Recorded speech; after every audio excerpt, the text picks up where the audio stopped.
প্রধান উপদেষ্টা doctor Mohammad ইউনূসের press সচিব শফিকুল আলম বলেছেন, অন্তর্বর্তী সরকার ১.৫ বছরে যে সাফল্য অর্জন করেছে, বাংলাদেশের ইতিহাসে এত কম সময়ে কোনো সরকার এত কাজ করতে পারেনি।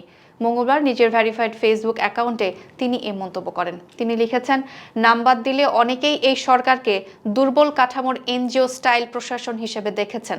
আন্দোলন নিয়ন্ত্রণে ব্যর্থতা, নতুন আইন পাশে জটিলতা, ছোট গোষ্ঠীর চাপেও নতি স্বীকার, এসব কারণে সমালোচনার মুখে পড়তে হয়েছিল।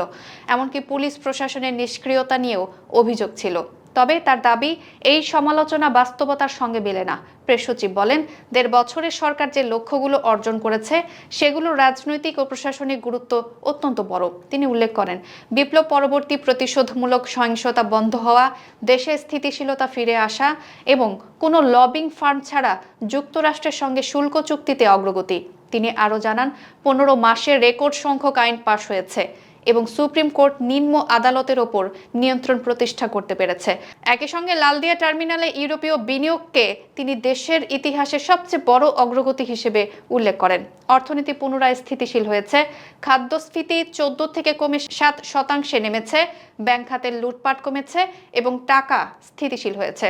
তার দাবি, গুম কমেছে, রাজনৈতিক সহিংসতা থেমেছে এবং মত প্রকাশের স্বাধীনতা ফিরে এসেছে।